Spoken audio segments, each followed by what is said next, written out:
Ready for a wild ride today? Always. We're diving into Fourth Wing by Rebecca Yarros. Oh, I love this one. From the excerpts you provided, it looks like a fascinating world where dragons are, well, they're not just mythical beasts. No, not at all. They are very real in this world. They're powerful partners in a war that just never seems to end. Right. And the fate of this kingdom, Navarre, it rests on the shoulders of these dragon riders. And becoming one is, well, it's not easy. It's not for the faint of heart, that's for sure. I was thinking more along the lines of you graduate and then you're immediately thrust onto a battlefield. Oh, yeah. Soaring through the skies on the back of a dragon. Talk about a high-stakes graduation. These riders, they train at Basjeth War College. Yeah, have you ever heard of a more competitive or cutthroat place? It sounds intense. Well, think of it this way. A pressure cooker of ambition and, survival. And we see that right away with the parapet challenge, Oh. where these aspiring riders, they have to cross this narrow bridge over a dizzying drop. And let's be real, it's brutal. Brutal. It's not just a test of their, physical courage, but it's also their ability to perform under, unimaginable pressure. Yeah. One wrong step. Exactly. So, okay, let's back up a bit and unpack this world. You mentioned Navarre is at war. Who are they fighting, and why are dragon riders so crucial? So Navarre, they're surrounded by enemies. Yeah. It seems like they're constantly having to fight for their survival. And the dragon riders are? The elite warriors, they're the first line of defense against all these invaders. But there's more to it than just like, you're strong and you can fight, right? Oh, absolutely. It's also about upholding something called the Codex. What's that? Well, it's this set of rules and traditions that govern the rider's conduct. Oh, I see. Make sure that the dragon's power isn't, misused. Oh, so it's not just about strength. Yeah. It's about strategy, discipline, honor. It's a whole legacy. Sounds like a lot to handle, It is. especially for our main character, Violet Sorrengail. Yeah, she's great. What makes her story stand out in this world of aerial combat and, well, ancient traditions? Violet is so interesting because she really kind of defies the typical image of a dragon rider. Oh, how so? For one thing, she's not a natural warrior. Really? And she's physically outmatched by, pretty much many of her peers at the academy. In fact, I think she'd much rather have her nose in a book. Instead of, like, out there with a sword? Oh, absolutely. She's a Sorrengail. Okay. So, she comes from this long line of, celebrated dragon riders. But her heart, it really belongs to the world of, knowledge, scholarship. You can feel that internal struggle in this line from the book. Decide, Violet. Are you going to die a scribe or live as a writer? It's a powerful line. She's obviously under immense pressure. Absolutely. Torn between her family's legacy and her own yearning for a different path. And it's even more complicated when you think about the fact that she didn't choose this path. Oh, she didn't? No.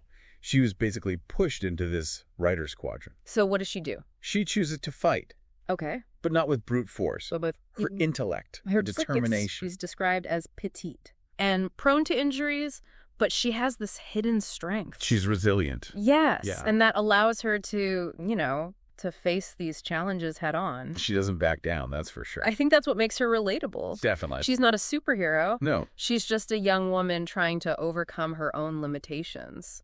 Pushing boundaries. And proving that knowledge can be powerful. Oh, just as powerful as a sword. Absolutely. And that just makes her journey, I don't know, I find it captivating. It is. Especially as she's trying to navigate, the treacherous world of this Basjeth War College. That's a lot. And the complexities of dragon riding. Speaking of which. The dragons! Yes. Let's talk about them. They're not just war machines, right? Yeah, no. They come in different types. Oh, Each one with unique abilities, different temperaments. oh, that's really interesting. Yeah, and that diversity, it influences the rider's fighting style, obviously. Oh, right, of course. The bond that they form with their dragon. And that's so crucial. Essential. It's interesting you mentioned the bond, because in the excerpts you provided, one relationship that really jumps out is Violet's connection with her dragon, Tern. Oh, yeah. He's something else. And he's not your average dragon, is he? Not in the slightest. Tern is a black dragon. Okay. The rarest kind. Uh-huh.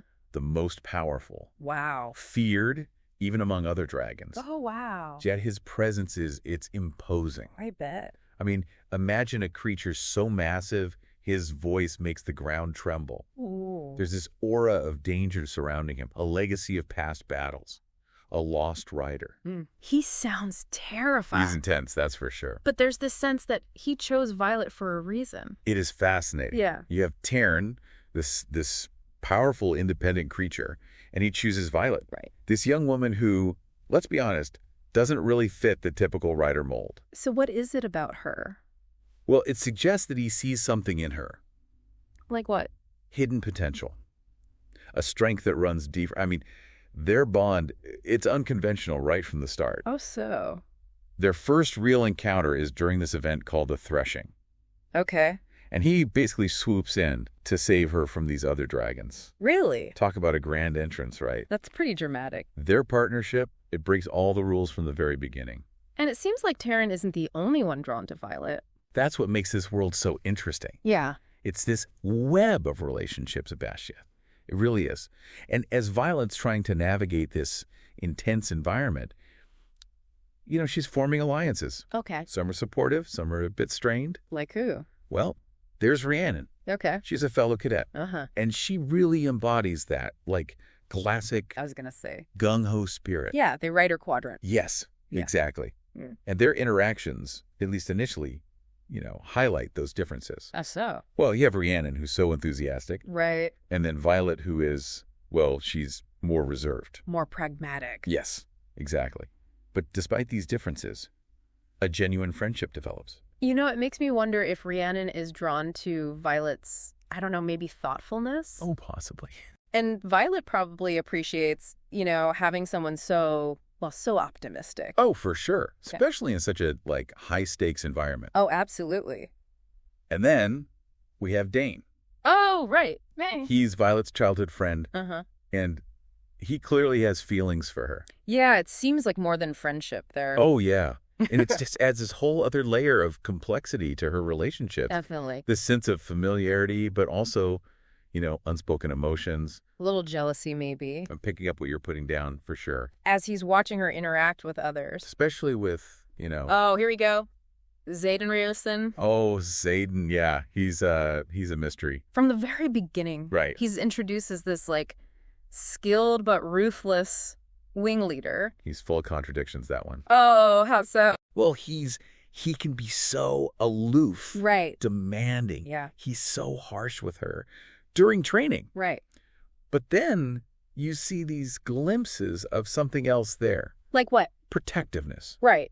Which totally contradicts, his initial hostility towards her. Right. Like he rescues her from danger, Yeah. but then criticizes her every move. Talking about mixed signals. I'm already sensing the romantic tension, Oh, it's there. but there's more to their connection than just, forbidden romance. Oh, absolutely. There's this shared history. Oh, okay. A legacy of betrayal. Okay. That just hangs between them. And then we find out that he's the son of Fen Ryerson, Oh, yeah? the great betrayer. Big reveal. Talk about family drama. Right. So they're bound by these past betrayals, yet they're drawn to each other. It's a lot. Despite the weight of history, the danger, Every interaction is electric. their scenes just crackle. For sure. Mm. But it's not all about, personal relationships. No, that's right. There's a bigger threat looming. Exactly. The rebellion. Okay, so let's talk about that. What's their deal? They want to destabilize Navarre. Okay. But their motives, they're still a bit murky. Hmm. As we're, going along, we start to see their tactics. Okay. They've got spies, Yeah. saboteurs. There are these little hints that they might be connected to creatures that everyone thought were extinct. Wait, mythical creatures? Yeah, it's kind of wild, right? That changes things. Right, it throws a real wrench in everything. Yeah, what do we actually know about this world? Exactly. And how does this all tie back to Violet? She's just trying to, survive training. Right, figure out her place. Yeah. But then, What? the rebellion's actions, they escalate. Mm-hmm. Especially the reveal about their true motives. Yeah. It forces her to really confront the real cost of this war. So she's not a bystander anymore. No. She's right in the thick of it. It's true. For most of what we've discussed, the story's been happening at Bastia. Yeah. Within those walls. We know there's this war going on outside, Right. but it feels very far away. It's just whispers and rumors. But with these creatures returning and the rebellion, stepping up their game, Yeah. it's getting real for Violet. Oh, yeah. The stakes get very real for her. And I think I think especially it's real. when the lines between, friend and foe, Right. they get blurred. And it leads to a very, a very hard loss for her Oh, no. with Liam's death. Oh, A Liam. fellow cadet. I remember him. And it's not just another casualty. Right. It's someone she knew. Someone she cared about. Exactly. And he's just taken from her Yeah. in an instant.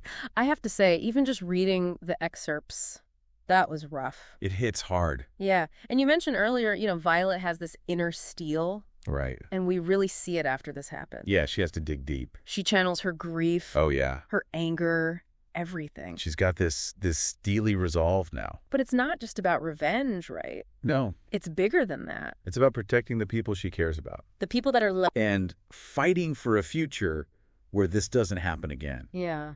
And then, if that wasn't enough, What? the whole thing was again, Oh my gosh, don't remind me. the reveal, The rebellion. that connection. Says Mark. I know. Talk about a punch to the gut. It really makes you rethink everything. It does. It's like, were there clues before? Right. The author is so clever about it, just dropping these little hints that... You don't even notice at the time. Exactly. But in hindsight, it's like, oh, wow. It all adds up. Egsdin's been playing a very dangerous game. I mean, how could he keep it all straight? He's balancing two worlds Talk about walking a tightrope. with incredibly high stakes. And his reasons are, they're complicated, right? Oh, yeah. It's more than we initially thought, It's like he's trapped in a way. between his family's legacy. And, like, what he knows is right. And he clearly cares about Violet. Oh, he definitely does. He risks everything to protect her. Right. But does that erase all the other stuff? That's a tough question. It is. So where does this leave them? Well, that's the big question, isn't it? It is. And the excerpts, they end on a cliffhanger. So much uncertainty. But I feel like there's hope. Oh, there's definitely hope. Okay, good. Violet, she finally embraces her full potential. What does that even look like? Well, she unleashes her signet. She does? Oh, yeah. What is it? It's amazing, this raw elemental magic. Wow. She has come a long way since those early days. That scene where she controls the lightning. Incredible. It was breathtaking. It really was. That's not just power. That's like next level something. It's the culmination of everything she's been through. And it goes back to what you were saying before. What's that? About Violet's power being different. Oh, right? She's not just a warrior. No, she's something else entirely. It's like she uses everything. Her intellect, her emotions, even that bond with Taryn. So we're ending this deep dive Oh. with more questions than answers. That's right. What happens to Violet and Xaden? And Navarre. What about those creatures? So many questions. What are they going to sacrifice? I need answers. Me too. But what an amazing world. It's incredible, right? Full of twists and turns. I cannot wait to see what Rebecca Yarros comes up with next. If you haven't already, you have to read Fourth Wing. It's such a good read. Just be ready. It's an epic adventure. You will get swept away.